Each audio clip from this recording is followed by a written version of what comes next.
know where I'm trying to go. Welcome to New York City. You know where I'm trying to go. Hey, Julius Randle, up and down. This year, mostly up, a little bit of down. But if you let a few fans tell it, I ain't talking about the guy in the red hoodie. I am. But you let a few fans tell it, get him out of here. Get him out of here. What just happened? There we go. Get him out of here. So in one of my chats today, we was having a Julius Randle discussion. I think Julius Randle's a top 5 power forward in the NBA. I think he's 4th. I think if you put, I think it's Giannis, AD, KD, and him. So my thing with that is I could agree with that.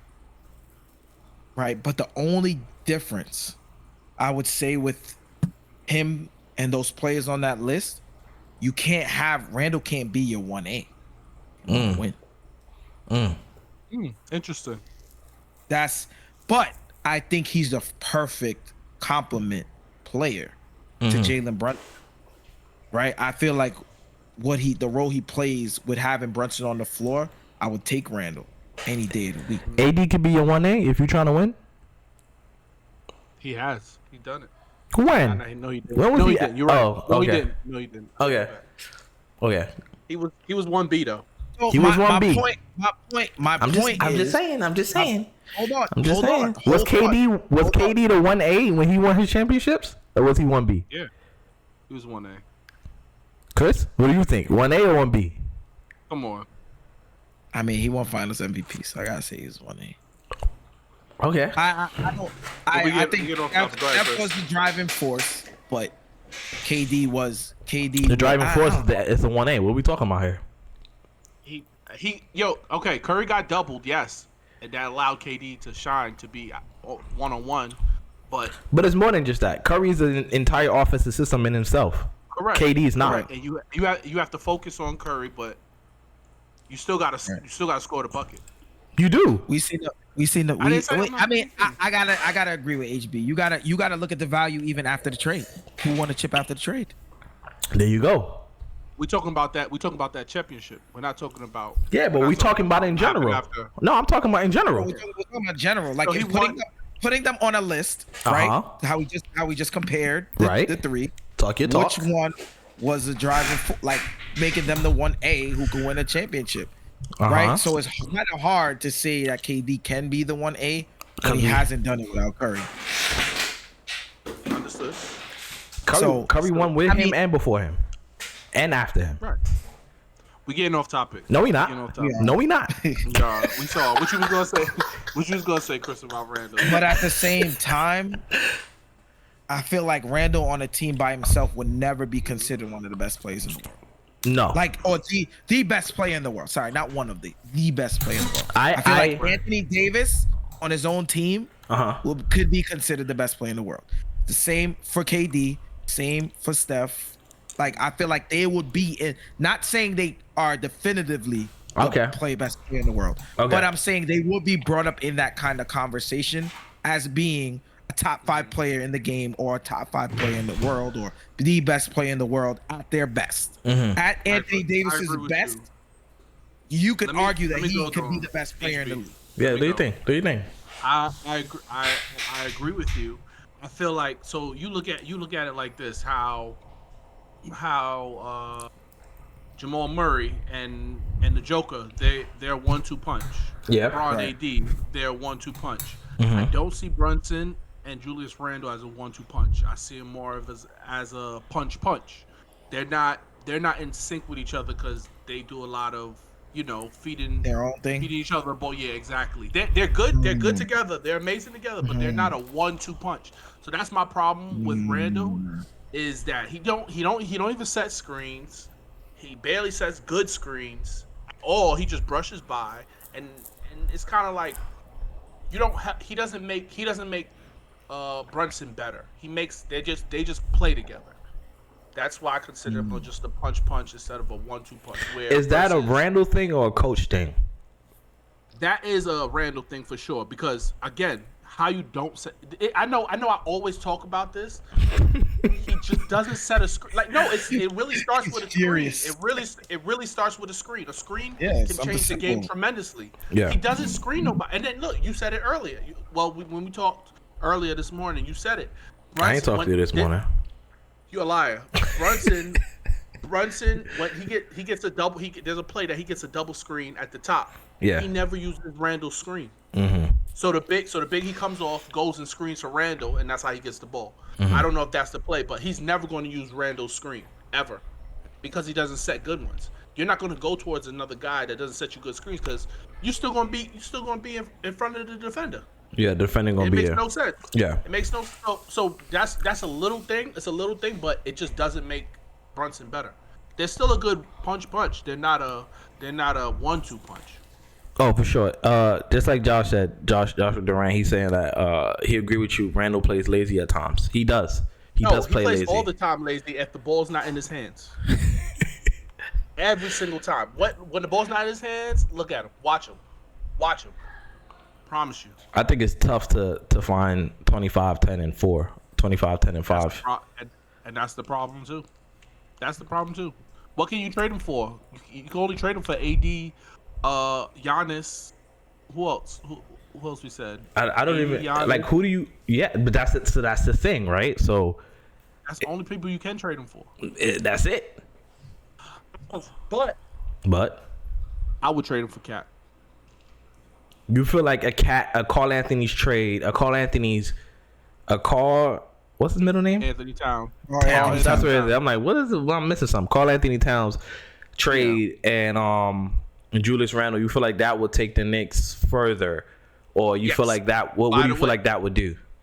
So Randle is better than Cat. 1-on-1, yes, he's better than Cat. But for what the team needs, Cat would be better in this role. Just like RJ. RJ is not the reason why RJ didn't shine on the Knicks, because he became a third option. He's not a third option. If you look at his numbers, he's the 1A right now over there, and he's doing amazing. That's another story. But I think Cat does set screens. Cat does roll. Cat does make his team better. He spaces the floor. He spaces the floor as a big. He can be a 1-2 punch to Jalen Brunson instead of a punch. They can feed off of each other more than Randle and Brunson, because Randle doesn't play like a big. He plays like a guard. So that, to me, watching the Knicks game, that's probably what's holding them back. Is people are not playing to their roles. Randle is very good. He averaged 25 and 10. He's just, his role to help make his team better is it's not here. Question.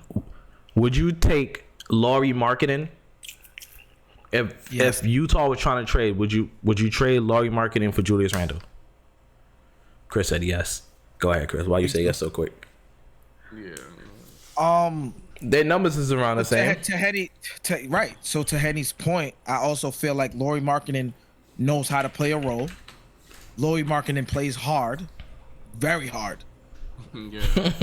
Right. Yeah. So I feel like, again, to go with the similar numbers, you'll be taking away the attitudes, right? The lazy plays, someone who's gonna give it his all game. And I just feel like he could play within a system. Like, he's not gonna be doing the things Randle does, like trying to be a guard, trying to pump faking when he's wide open instead of just shooting the ball. I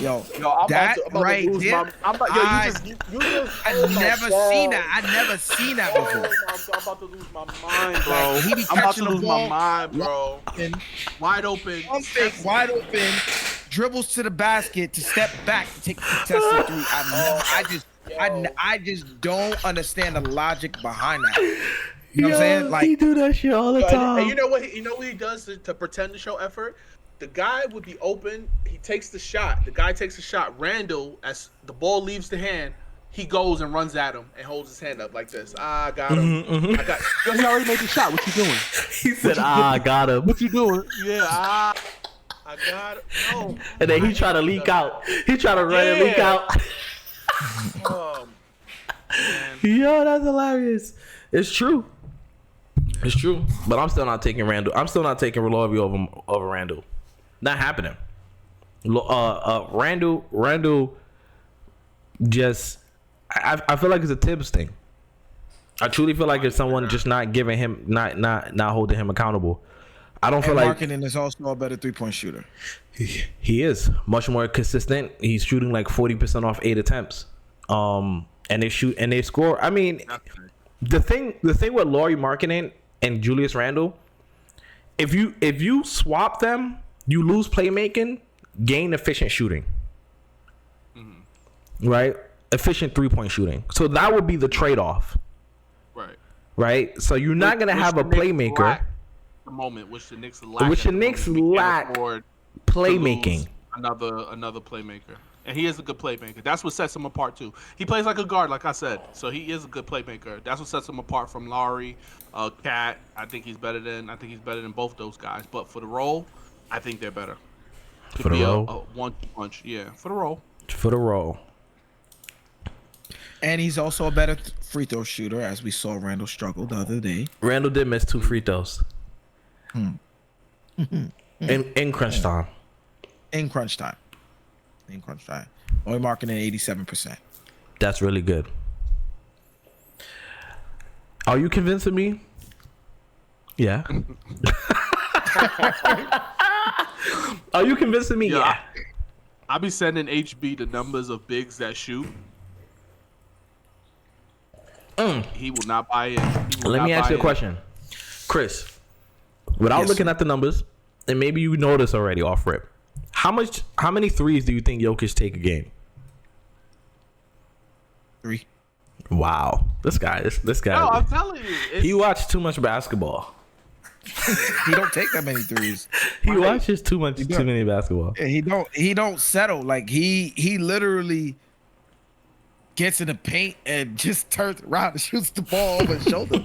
Like, he usually just take a random 3 here and there, or if the shot clock's going down, he take 3. But Jokic don't settle. Like, he goes where his bread and butter's at. Like, he knows he gonna get a basket in the paint. Yeah, he's super efficient. And I feel like that's what also took Joel Embiid's game to the next level when he realized he ain't have to settle for jump shots. Yeah. Oh, what I've been saying about that guy. I said it. Ooh. He's unguardable. Why take a fadeaway? 35 a game. Why take a fadeaway when nobody could guard you in the paint? You see what Joker's doing? Why take a fadeaway? Come on. Too easy. Joel. It's too easy. Right. Joker would be averaging 35 if he ain't pass so much. Right. But that's points accounted for. So he averaged. No, I know. 9 assists. He kind of averaged 40. That's hilarious. That's 8. That's what's that? 18 points right there. So he kind of averaged 40. Jokic is a problem. But, Knicks bench feeling the loss of IQ. Absolutely. This was. I feel like this is what hurt us all the most right here during the trade.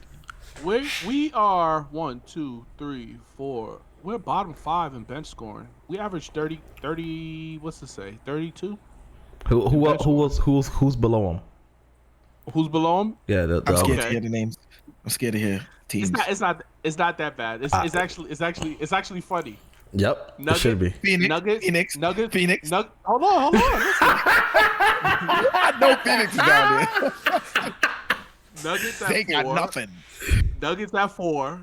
Raptors at 3. Rockets at 2. Bulls at 1. And my math is off. And Celtics. And the Celtics. Yeah. The number one team in the NBA, bench scoring is the worst in the NBA. Mm-hmm.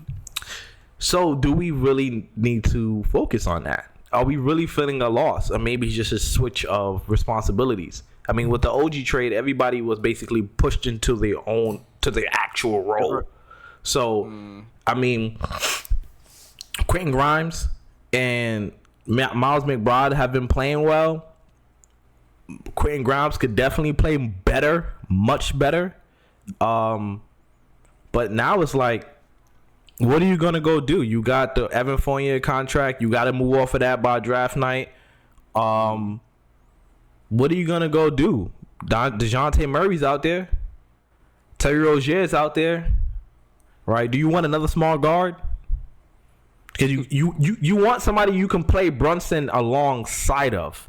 That's not gonna get destroyed and picked on in the playoffs. I read somewhere that, I don't know how true it is. I saw Rozier wants to go to Miami. I seen that too, and I said, "Who cares what Rozier wants?" Who are you? Who cares? Like, bro, just go where you go. What do you say? You don't gotta say. Like, what do you say? But then you go to Miami. Cool. I don't want a small guard, right? In my perfect world, I want DeJounte Murray. But I want DeJounte Murray coming off the bench. I want DeJounte Murray to play 28, 30 minutes a game. However, playing important 28, 30 minutes a game. I think he can end the game. I think it could be him, Brunson, Randle, Mitch, or Hartenstein, and OG running the game at the end of the game. I love Dante DiVincenzo. I do not feel like he should move out the starting lineup. He's shooting too high of a percentage. He's aggressive. He's a ball hawk. He's really good on in off ball, playing the passing lanes, and I love his tenacity.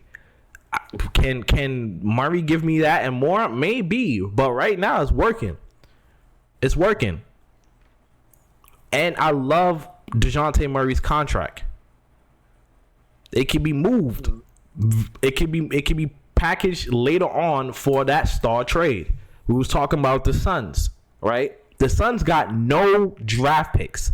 The Suns have 4 draft picks until 2030. And they're all second round.